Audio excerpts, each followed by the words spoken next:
Hello, good morning. Itu adalah salam artis Hollywood di Inggris sono. Ya, bilang orang ini salam yang keren, apalagi anak-anak muda.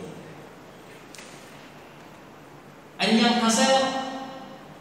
Ada lagi salam yang baru. Apalagi anak-anak SMA, anak milenial, bilang ini salam yang keren. Salamnya siapa ini? Salamnya artis Korea di Seoul. Tapi sesungguhnya ada sebuah salam yang super keren, yang paling keren di atas semua salam yang lain, yaitu salam pemersatu ukhuwah Islamiyah. Bukan hanya keren, Pak, bukan hanya keren, Bu, tapi salam ini juga membawa berkah bagi yang mengucapkan serta bagi yang menjawabnya, yaitu Assalamualaikum warahmatullahi wabarakatuh. Waalaikumsalam warahmatullahi wabarakatuh. Alhamdulillah allazi ja'ala al-insana khalifatan fil ardh. Asyhadu an la ilaha illallah wahdahu la syarika lah. Asyhadu anna Muhammadan abduhu wa rasuluhu la nabiyya ba'da. Salaman wa tasliman ila nabiyyina Muhammad sallallahu alaihi wasallam wa ala alihi wa sahbihi wa qarabatihi ajma'in, wa khususan ila arba'at khulafa'ir rasyidin Abi Bakr wa Umar wa Uthman wa Ali wa ala tabi'in tabi'in rahimahumullah, amma ba'd. Sebelum ini diteruskan, mohon izin Ustaz bertanya kepada pengurus dan jamaah sekalian. Kalau buka masker bisa sejenak? Alhamdulillah. Ini yang Ustaz nanti. Bukan apanya, Pak. Kadang-kadang ini membawa situasi terkhusus juga. Situasi apalagi Ustaz ini yang bergabung dalam kelompok komunitas penceramah dan imam masjid bernapas pendek. Jadi barusan tadi mukadimah saja sudah mosong-mosong, apalagi kalau diteruskan sampai akhir acara. Bisa-bisa di tengah-tengah tausiah nanti ada ambulans yang harus datang ke sini menjemput saya pulang ke rumah karena terkena serangan bos. Tapi alhamdulillah kami pribadi sudah disuntik 2 kali, satu di kanan, satu di kiri. Insya Allah sudah lengkap, menjadi ikhtiar bagi diri pribadi untuk melindungi diri dan keluarga serta orang di sekitar dari yang namanya pandemi. Jamaah yang dirahmati oleh Allah Subhanahu wa ta'ala, puja dan puji senantiasa kita persembahkan kehadirat Allah Rabbul Alamin. Hanya dengan izin, hanya dengan karunia, berkah, nikmat dan rahmat yang diberikan kepada kita semua, sehingga alhamdulillah semua kita yang ada di tempat ini masih bisa bertemu dengan bulan suci Ramadan tahun 1442 Hijriah bertepatan dengan tahun 2021 Miladiyah atau Masehi. Betapa tidak ada begitu banyak saudara seiman kita. Ternyata Ramadan tahun yang kemarin merupakan Ramadan perpisahan, merupakan Ramadan yang terakhir mereka jumpai. Tidak diberikan nikmat umur yang panjang untuk berjumpa dengan Ramadan tahun ini. Apalagi tahun lalu, Pak, umat Islam tanpa diatur-atur, tapi karena kondisi pandemi, umat Islam di mana-mana kita merasa terkungkung, terpenjara di dalam rumah sendiri. Kita ingin bersujud ke hadapan Allah Subhanahu wa ta'ala. Kita melakukan di dalam kamar, di rumah kita sendiri. Masjid-masjid Allah, rumah-rumah Allah dikunci dari luar. Apa boleh buat? Ini tahun lalu Pak, kita ingin membaca firman-firman Allah, ayat-ayat suci Al-Quran yang biasanya kita laksanakan di masjid, di rumahnya Allah. Tapi tahun lalu kita laksanakan di mana? Di ruang tamu, di depan televisi sambil anak cucu kita mungkin nonton Upin dan Ipin. Sehingga sebuah kesyukuran atas izin Allah Subhanahu wa Ta'ala, alhamdulillah tahun ini rumah-rumah Allah terbuka pintunya selebar-lebarnya. Kita kembali meramaikan masjid Allah, kita bersujud di dalam rumah Allah, melantunkan ayat suci Al-Quran langsung di rumahnya Rabbul Alamin, Tuhan yang memiliki jagat raya ini. Ini perlu kita syukuri. Tidak boleh kita lelah, tidak boleh kita capek lidah ini untuk mengucapkan rasa syukur kepada Allah Subhanahu wa Ta'ala. La in syakartum la azidannakum. Ini janji Allah. Barang siapa yang mensyukuri nikmat yang dikaruniakan kepadanya, maka nikmat tersebut akan ditambah, bahkan nikmat tersebut akan dilipat gandakan. Kita berharap dengan iman yang kita miliki akan kasih sayang Allah yang maha dahsyat, dengan seringnya kita mensyukuri nikmat umur yang panjang ini, nikmat kesehatan yang bugar ini, nikmat ekonomi yang sehat ini, insya Allah Ramadan tahun ini tidak akan menjadi Ramadan yang terakhir buat kita, tapi insya Allah akan kita dipertemukan kembali dengan Ramadan tahun depan. Amin ya Rabbal Alamin. Salam serta salawat kita kirimkan kepada baginda Rasulullah Muhammad sallallahu alaihi wasallam, wa akhirul anbiya'i wal mursalin. Penutup, yang namanya akhir adalah penutup, penutup para nabi dan rasul Allah. Dalam akidah Islam tidak ada nabi dan rasul yang muncul setelah Nabi Muhammad sallallahu alaihi wasallam.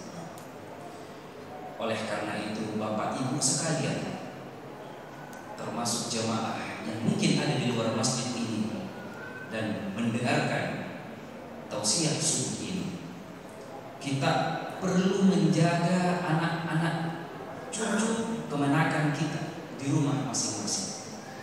Kenapa? Karena beberapa hari terakhir ini ada sebuah hal yang menggemparkan umat Islam. Apa itu?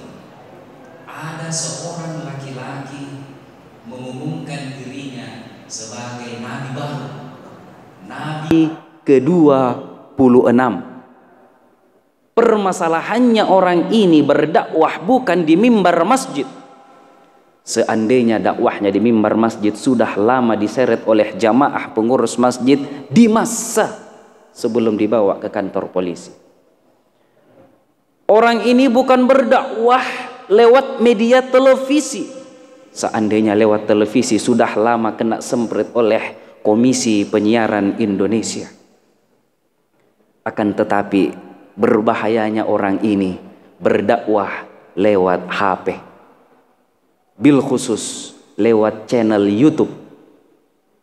Nah, ini yang menjadi kekhawatiran kita bersama-sama, karena anak cucu kemenakan kita di rumah masing-masing semuanya, kalau tidak bisa dikatakan semuanya, nyaris semuanya adalah penonton setia YouTube. Mulai dari bangun sampai dia mau tidur dikasih dengar, atau kalau tidak dikasih dengar, dia yang buka sendiri channel YouTube yang dia sukai. Nah, ini perlu kita kontrol apa yang generasi muda kita di rumah konsumsi lewat HP. Jangan sampai dakwah nabi palsu ini menyentuh kepada anak cucu kita di rumah. Oleh karena itu perlu kita pertegas dengan stabilo. underline, garis bawahi bahwa Nabi Muhammad sallallahu alaihi wasallam adalah huwa akhirul anbiya'i wal mursalin, penutup nabi dan rasul Allah. Kalau Bapak Ibu sekalian, insya Allah kita percaya bahwa akidahnya sudah paten, sudah permanen. Kalau ada orang tiba-tiba muncul di tempat ini mengaku dirinya sebagai nabi ke-26, pasti langsung dimassa. Tapi keturunan kita, generasi yang mendatang, pasukan Upin Ipin yang kadang-kadang berkeliaran, siapa yang bisa menjamin akidahnya? Oleh karena itu perlu kerjasama semua pihak, pengurus masjid, jamaah, para orang tua di rumah masing-masing. Mari kita mengontrol apa yang dikonsumsi anak-anak kita di media yang namanya HP. YouTube bisa kita telusuri, Pak. Kalau anak tak sudah tidur, buka HP-nya. Penting ini, kita buka HP-nya, kita buka historinya. Kalau tidak tahu bagaimana buka history, silahkan tanya sama pengurus atau remaja masjid yang milenial. Insya Allah akan diajarkan history, apa yang dia sudah nonton, semua dari pertama HP itu dipakai sampai sebelum dia tidur, anak tak atau cucu tak, semua bisa kita saksikan apa video yang dia sudah nonton, berapa lama durasi yang dia nonton. Kalau yang dia nonton tidak beres, cuma 5 detik, perlu kita syukuri. Artinya generasi muda kita punya mental benteng yang kuat secara pribadi. Baru 3 detik dia nonton, dia tahu tidak beres, langsung dia skip, tidak dia lanjutkan. Tapi kalau dia nonton sampai penuh, merah semua, maka menjadi kewaspadaan kita bersama. Jangan sampai kita larut dengan ibadah pribadi, sampai kita lalai, kita lupa mengontrol, membimbing, mengawasi generasi muda kita di rumah. Ada begitu banyak orang, Pak, tidak perlu maki saya ajar, pasti punya pengalaman. Orang yang kita kenal, ada begitu banyak orang. Ini zaman dulu ini, rajin ke masjid, ibadah kuat, akan tetapi mohon maaf, ketika walimah anak perempuannya atau cucu perempuannya menjadi pergunjingan warga karena perutnya sudah buncit 6 bulan, 5 bulan, bahkan kadang-kadang ada yang sudah 7 bulan. Mohon maaf, ini tidak ada kesengajaan untuk menyindir atau menyinggung siapapun. Ini dakwah secara umum saja. Kenapa? Karena terkadang begitu, Pak. Yang namanya manusia kita ini makhluk yang pelupa. Kadang kita tenggelam dengan rutinitas kita pribadi, ibadah kita. Akan tetapi kita lupa yang di rumah. Kita lupa, kita lalai mengontrol. Jadi harus ada keseimbangan antara tanggung jawab pribadi kita dan tanggung jawab kita kepada anak cucu, supaya ada benteng agamanya. Jamaah yang dirahmati oleh Allah Subhanahu wa ta'ala, Nabi Muhammad sallallahu alaihi wasallam sesuai yang protokol tadi sampaikan, selain akhirul anbiya'i wal mursalin, penutup nabi dan rasul Allah, juga merupakan uswatun hasanah. Apa itu uswatun hasanah? Dalam bahasa manajemen dan leadership ada yang namanya istilah role model. Bahasa sederhananya di sekolah-sekolah kita diajarkan istilah suri teladan. A to Z, dari A sampai Z, semua aspek kehidupan Rasulullah merupakan pedoman kita dalam berperilaku, termasuk bagaimana memperlakukan istri. Kadang-kadang ini jarang dibahas. Oleh karena itu perlu kita ingat kembali bagaimana Rasulullah memperlakukan istrinya. Pada suatu ketika Rasulullah Shallallahu Alaihi Wasallam dan istri beliau Siti Aisyah radhiyallahu anha terlibat perbedaan pendapat. Dalam sinonim yang lain, perbedaan pendapat bisa juga diterjemahkan perselisihan. Sinonimnya lagi adalah pertengkaran. Di tengah-tengah itu terjadi, datanglah tiba-tiba berkunjung ke rumah beliau sahabat Abu Bakar As-Siddiq yang merupakan bapak mertua dari beliau sekaligus ayah kandung dari Siti Aisyah radhiyallahu anha. Kira-kira kalau kita yang seperti ini sedang begini sama istri tak, Pak, datang bapak mertua tak berkunjung, bagaimana perasaan tak? Kalau saya tidak ku tahu bagaimana perasaanku, mungkin copot jantungku. Datang berkunjung, disambut, persilahkan duduk, kemudian dua orang yang mulia ini terlibat perbincangan. Tiba-tiba mungkin karena masih dongkol perasaannya, Siti Aisyah mengeluarkan sebuah ungkapan bahasa dengan nada yang keras, membentak. Siapa yang dibentak? Suaminya, yaitu Rasulullah Muhammad sallallahu alaihi wasallam. Apa reaksi bapak kandungnya? Abu Bakar As-Siddiq radhiyallahu anhu spontan berdiri mendekati kepada Siti Aisyah radhiyallahu anha, dan ada dua versi yang terjadi kemudian. Salah satu riwayat mengatakan langsung ditampar karena dianggap tidak sopan kepada suaminya yang sekaligus merupakan Nabi Muhammad sallallahu alaihi wasallam, Rasulullah, orang yang teramat mulia.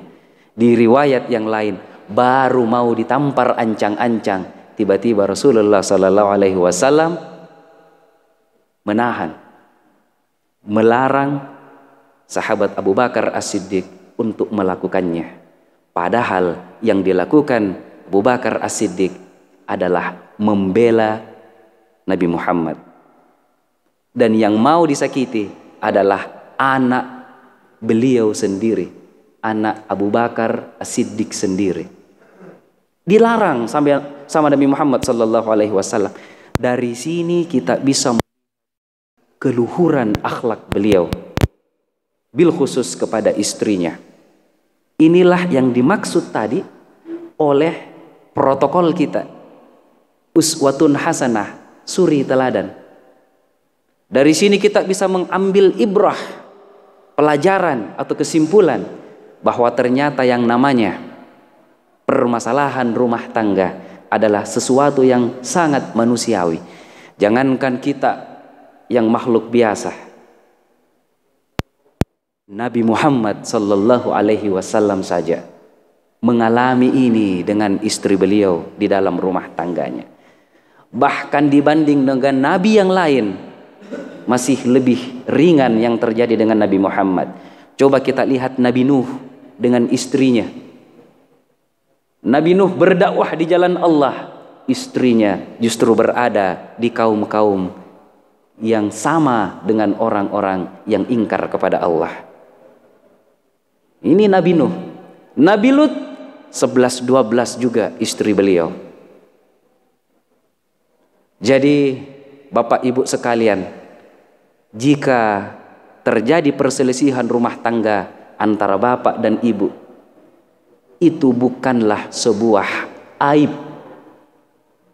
Itu bukanlah sebuah aib, karena itu adalah sesuatu yang sangat manusiawi. Nah, ini pelajaran yang pertama. Kemudian yang kedua, contoh lain dari uswatun hasanah kepada istri yang dilihatkan oleh baginda Rasulullah sallallahu alaihi wasallam adalah, menurut riwayat, ketika beliau terlibat tanda petik tadi pertengkaran dengan istri, ada 3 reaksi beliau. Ini menjadi panduan kita ketika terjadi di dalam rumah tangga kita. Silahkan kita memilih di antaranya. Yang pertama apa? Rasulullah sallallahu alaihi wasallam kalau istrinya mak nokok-nokok, nah kecup keningnya. na cium dahinya untuk melembutkan hati yang mak nokok-nokok tersebut. Ini yang pertama. Yang kedua apa? Dipeluk dari belakang. Untuk sama tujuannya, melembutkan kekerasan hati istri. Karena yang kadang ada yang namanya masa moodnya itu naik dan turun. Ini yang kedua, dipeluk dari belakang dengan mesra. Yang ketiga apa? Yang ketiga, didiamkan. Bahasa orang sekarang, semoga saya tidak salah memilih kata mojo. Siapa yang mojo? Nabi Muhammad sallallahu alaihi wasallam mendiamkan istrinya, tidak diajak bicara, bahkan Rasulullah tidak pulang ke rumahnya.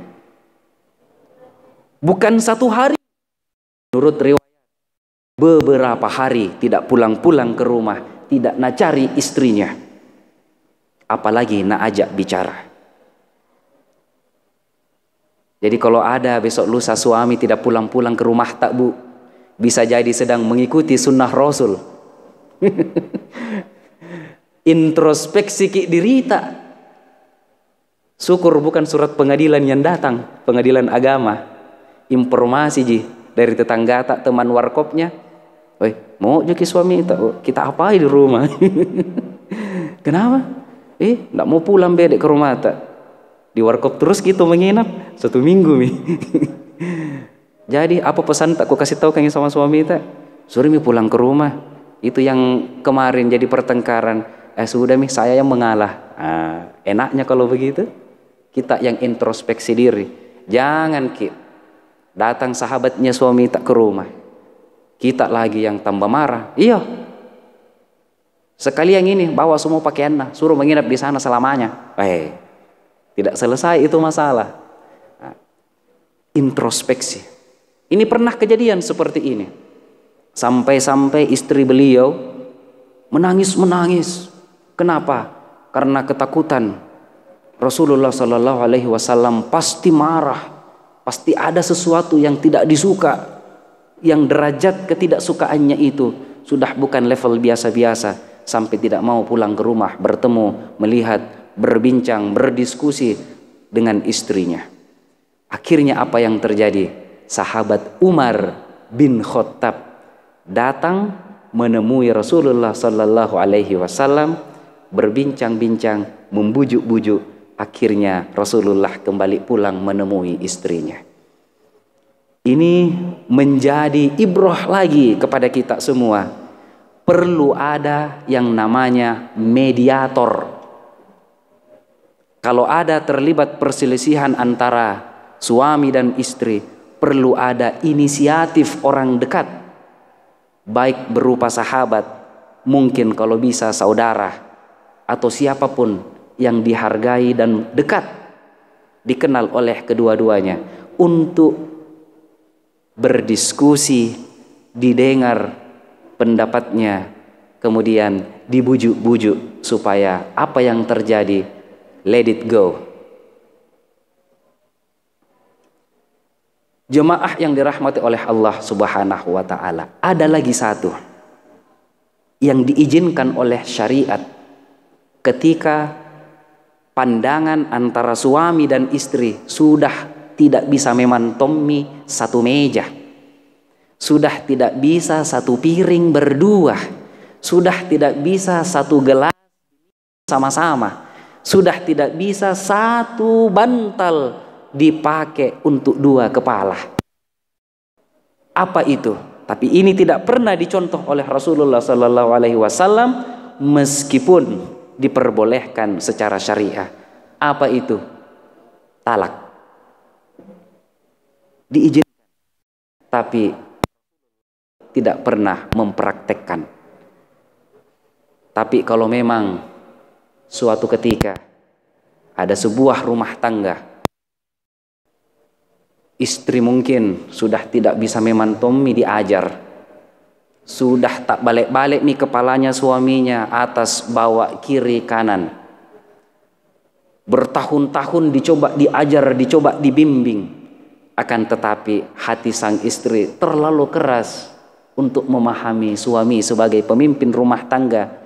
Maka ada solusi yang satu ini, yaitu talak. Berpisah daripada kita berumah seperti api, seperti bara, daripada kita ketemu, dengar nama, dengar suara saja, apalagi melihat muka, rasanya mau muntah, rasanya mau ngamuk, maka sepertinya sudah tidak sejalan dengan niat kita di awal ketika menikah, yaitu menciptakan keluarga yang sakinah, mawaddah, warahmah. Tidak ada lagi cinta di situ karena serasa berada di dalam neraka. Yang namanya rumah tangga sebenarnya mencari surga dunia, tapi kalau bukan surga yang kita dapatkan di dunia, malah neraka dunia, maka dengan sangat terpaksa ini adalah jalan yang terakhir dari 4 yang disyariatkan. 4 jalan untuk merespon hal yang seperti tadi. Jamaah yang dirahmati oleh Allah Subhanahu wa taala. Ini baru pembukaan. Saya tadi terinspirasi dari protokol ketika menyampaikan uswatun hasanah. Makanya ini perlu kita ingatkan kembali kepada kita semua, bil khusus saya pribadi. Kadang-kadang ada ibu-ibu salah paham, dikira saya masih single. Padahal istri saya di rumah alhamdulillah sudah 3. Kenapa Ki? Tak bercilak matanya ibu. Nah tidak khusus saya Ki ibu. Bukan nggak pergi ke rumah tak toh minta beras tak? Nah, saya yang kasih makan. Maksudku bukan 3 istriku. Istri saya di rumah sudah 3 kali melahirkan. Jadi 3 anakku. Jadi ibu-ibu ini sebagian kadang-kadang terlalu sensitif. Ya, kalau mendengar angka, padahal masih koma bu. Nah, baru 3 kali melahirkan. Jadi alhamdulillah sudah berkeluarga. Semoga sakinah, mawaddah, warahmah seperti Nabi Muhammad beserta istri beliau, sama dengan bapak ibu sekalian. Amin ya rabbal alamin. Bapak ibu jamaah yang dirahmati oleh Allah Ta'ala. Ketika kita berbicara tentang bulan suci Ramadan, sesungguhnya bulan ini adalah bulan yang teramat dirindukan oleh umat Islam. Ada begitu banyak amalan soleh yang kita bisa kerjakan di dalam bulan suci Ramadan yang pahalanya sangat luar biasa. Ada beberapa amalan yang terkadang sedikit dipandang enteng, sedikit dipandang dengan satu mata, bahkan kadang-kadang tidak dipandang sama sekali, tak tutup mata tak memandang. Karena apa? Karena seringkali dianggap sepele, remeh, padahal justru pahalanya luar biasa dan kita bisa panen amalan soleh ketika melaksanakan ini. Mohon izin pada kesempatan kali ini mengkaji sedikit beberapa amalan soleh yang kelihatan kecil dan sederhana, bahkan remeh. Akan tetapi sebenarnya jika kita melaksanakan amaliyah ini, pahalanya sungguh luar biasa. Yang pertama adalah makan sahur. Rasulullah sallallahu alaihi wasallam bersabda, "Tasahharu fa inna fis sahuri barakah." Makan sahurlah kalian karena sesungguhnya pada sahur itu terdapat berkah. Banyak orang malas bangun makan sahur. Kadang masih tertutup matanya, nah bilang masih kenyang gak mama. Tak kala subuh baru bangun kak. Banyak alasan kenapa orang bisa malas bangun sahur. Mungkin karena terlalu capek, terlalu letih. Kadang-kadang juga ada faktor hasrat melihat menu di atas meja. Karena biasanya orang rajin bangun sahur itu subuh pertama, kedua, ketiga Ramadan. Kenapa? Karena di atas meja tersaji sajian-sajian istimewa. Sate ayam ada, daging ada, paha ayam ada. Kalau istrinya pintar, makanan Eropa dibuatkan, spaghetti ada di atas meja. Kalau rezeki sedikit tebal kantong, ada GrabFood. Datang pizza, makanan Italia, lengkap apa yang kita mau. Ikan bakar sama cobek-cobeknya, lengkap dengan racak-racak mangganya, tersedia di atas meja, kita mami yang pilih. Itu malam pertama, kedua, ketiga Ramadan. Kalau sudah sahur tanggal-tanggal Ramadan begini, apa mami di atas meja, Pak? Ibu, apa kita masak untuk keluarga, Bu? Ikan kering, bilang bapak, dapat mak bocoran. Ikan kering. Kadang kalau beruntung ada temannya sedikit, apa itu? Tempe iris tipis. Itu lagi tidak ditumis kecap nih, direndam mami sama air asin, air garam, baru digoreng. Sambil tertutup matanya itu ibu masih mengantuk. Kalau lebih beruntung ada temannya itu, apalagi tahu goreng sama tonji, kreatifnya begitu juga jurusnya. Malah kalau lebih beruntung lagi sedikit, ada temannya lagi, apa? Telur ceplok, kocok-kocok, langsung saja, terus sebentar baru ditaburi garam. Maka kasih bangun bapak nu, maka. Nah, bahkan kadang sisa Indomie mami,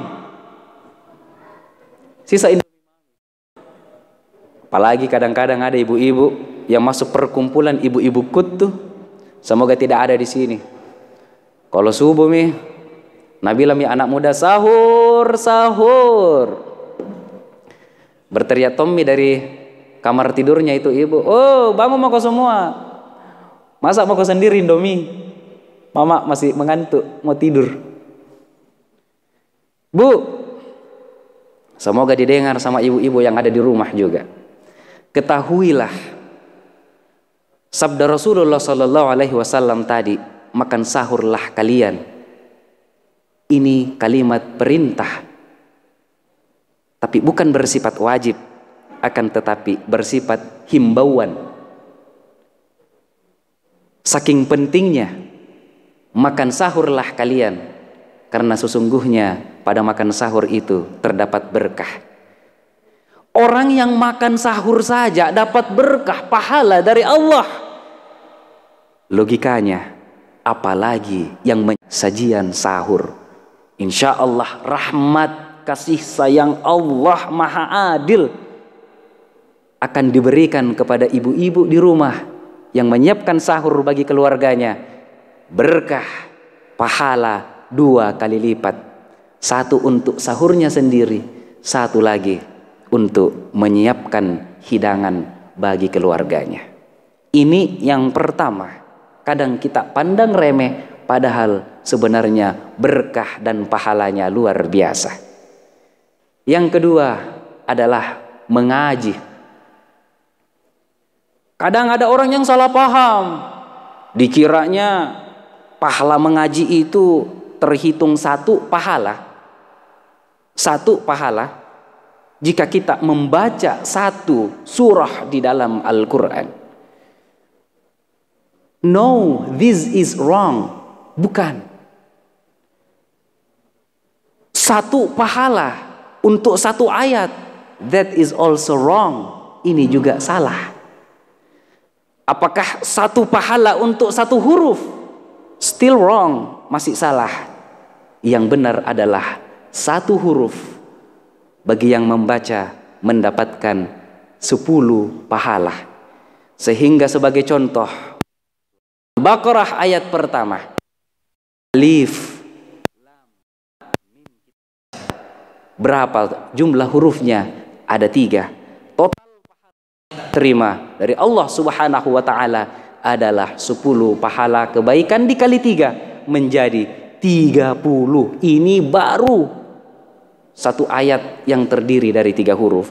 Bagaimana kalau kita bisa membaca satu halaman, satu surah Al-Baqarah, satu juz, bahkan kita tamatkan di dalam bulan suci Ramadan satu mushaf penuh.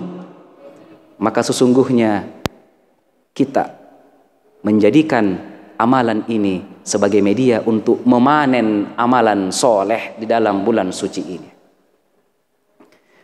Ada yang bertanya, tapi malu-malu kah Ustaz?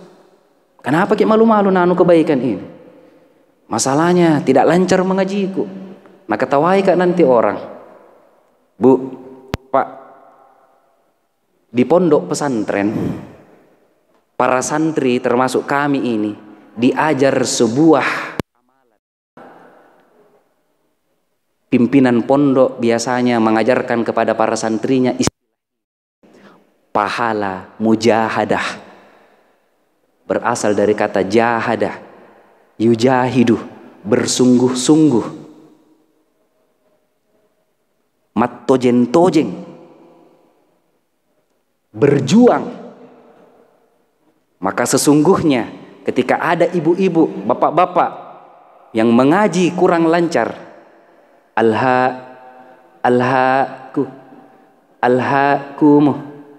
alhaakumu, ini mi Ustaz, makanya saya tidak mau mengaji. Tidak lancar kak mengaji. Nah ketawai kak nanti orang, alhaakumu, sampingku itu balis mi. Nah bilang alhaakumu takasur, baca mi cepat. Salona baru 1 ayat. Tohana mau podeng, baru mengaji susana. Itu mi dibilang waktu anak kecil belajar kok baik-baik mengaji. Toh sama kok. Baru tidak tahu kau mengaji. Rasa minyak gosok kau poeng. Weh. Sesungguhnya ketahuilah bagi kita semua, ada yang namanya pahala mujahadah. Allah Maha Adil. Orang yang mengajinya seperti ini tidak lancar, tapi dia berusaha, ngotot, dia mau bisa mengaji, maka Allah Subhanahu wa ta'ala mengkaruniakan kepadanya 2 jenis pahala, yaitu pahala mengajinya dan satu lagi mujahadahnya, kesungguhan hatinya, dia mau membaca itu sampai tuntas meskipun sulit, meskipun penuh perjuangan, dan bahkan bisa menjadi 3 pahala, 3 kali lipat jika dia tidak malu-malu bertanya ke kanan, oh Bu Agus, ini ketemu ini apa saya membacanya, kulupai. Oh iya makasih. Dia bertanya ke samping kiri lagi, oh Bu Andi, kalau ini apa bacanya? Iya makasih. Jika dia melakukan seperti ini, tidak malu-malu belajar, maka insya Allah mendapat 3 pahala. Pahala yang pertama apa? Pahala mengaji. Pahala yang kedua apa? Pahala mujahadah, perjuangannya tadi untuk bisa mengaji. Dan pahala yang ketiga, pahala menuntut ilmu. Jadi jangan kita pandang enteng orang yang tidak lancar mengajinya, bisa jadi pahalanya lebih banyak, lebih dahsyat diberikan dari Allah Subhanahu wa ta'ala, derajatnya lebih tinggi dari Allah Subhanahu wa ta'ala, ketimbang kita yang pandai mengaji sangat lancar, akan tetapi kita macalla-calla. Kalau ada orang tidak tahu mengaji dengan lancar, kita calla-calla, ini yang seperti ini bisa jadi justru derajatnya rendah di hadapan Allah Subhanahu wa ta'ala, karena ada sifat memandang enteng,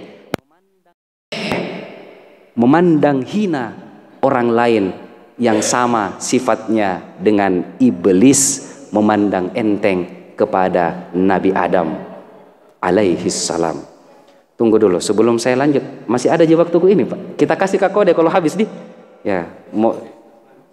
Oh iya, pokoknya kalau habis waktuku kita kode. Iya. Oh lanjut sampai sini saja. Oh iya, oke. Saya kalau tidak dikasih kode begitu Pak, karena terbiasa kita ini tasiyah minimal 2 kali 45 menit. Minimal itu malam. Biasanya Ustaz sudah capek keliling, malam lanjut lagi berdiri 45 menit kali 2 kalau tasiyah. Apalagi subuh-subuh begini baru bangun sudah makan sahur, on. Oke, karena masih ada agenda selanjutnya berupa diskusi.